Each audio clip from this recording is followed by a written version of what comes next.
everyone, welcome back to my YouTube channel. This is fourth video of the NEET PG recall that we have been discussing since morning. So in case you want to know more about me, you can visit my Instagram, that is Passionate Dermatologist. I'm a third year dermatology resident. So one question was, which of the following taste buds does not carry taste sensation? There was no image given in this. They had just given circumvallate papillae, foliate papillae, filiform papillae, fungiform papillae as the options. And the correct answer is filiform papillae. Filiform papillae does not carry any taste sensation. One question was on structures that pass through superior orbital fissure. I've collected a mnemonic for you. Lot of fans for ophthalmic. So you have lacrimal nerve, oculomotor nerve, trochlear nerve, and frontal nerve, abducens nerves, and nasociliary nerves passing through the superior orbital fissures. Besides that, you have ophthalmic vein passing through it. So this was asked in the NEET PG exam. Now reversal of vecuronium is done by physostigmine, rivastigmine, Sugamadex. I think this is a fact-based question. The answer is Sugamadex. There was one question that had asked you to identify a crystal. So Barberio's test is done for semen, for identifying semen at a place, and it shows yellow needles. Now the thing is, there is Teekman and Takayama test as well. There are Teekman and Takayama test as well, but these are for testing for blood. Alright, so the presence of blood is detected by these two. Now Teekman sounds like teak or wood. So in Teekman test you have brown crystals, whereas in Takayama test you have, Takayama is like a girl's name, no? It's some Japanese girl's name.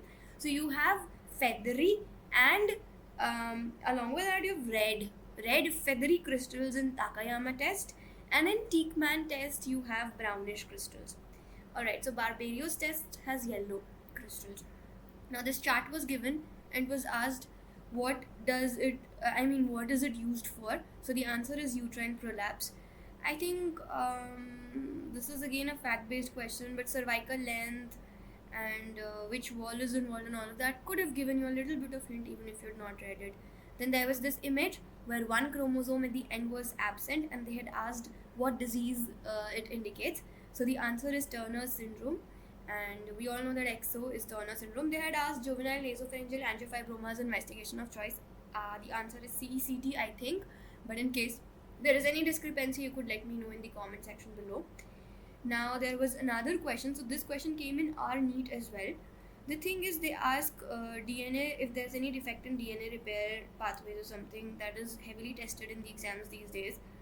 So you should know that this one was asked in my NEET.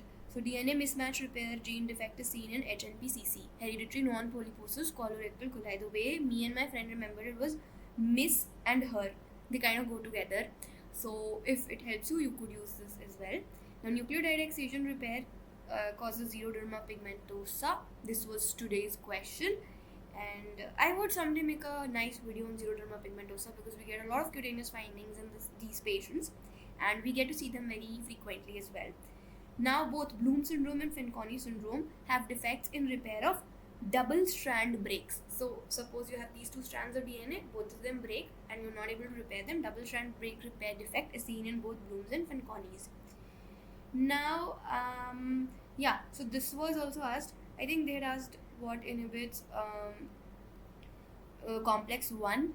So the thing is 1, 2, 3 and 4 and 5, these are various complexes that you see in ETC, and they are also asked in exams, so you have to answer which complex is inhibited by which drug. So rotenone has 1 in its name, so it is going to inhibit complex 1. Then antimycin, you can call it as anthromycin also, so it inhibits complex 3. Azide cyanide CO, they are like common names. Azide cyanide, carbon monoxide, they cause poisoning very commonly, so they do so by acting on complex 4. And complex 5 is inhibited by oligomycin. So I think complex 1 was asked in today's exam. Then there was a question on which drug in multiple myeloma causes reactivation of herpes zoster.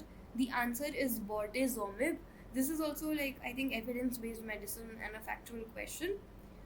And the last question that I want to discuss in this one, I have collected like 2-3 more questions, but I'm thinking that once I get more hints to them, I'll speak about it. So Garby's classification was asked. We all know that this is for high dated cyst. So in type 1 there is nothing inside the cyst. In type 2 you just have a thin membrane. In type 3 you have septations in the membrane. In type 4 you have hyper and hypoechoic areas, and type 5 is completely calcified. So this is what you see in Garby's classification of high dated cyst. So I'll make another recall soon, hopefully. Keep watching. Thank you for watching these.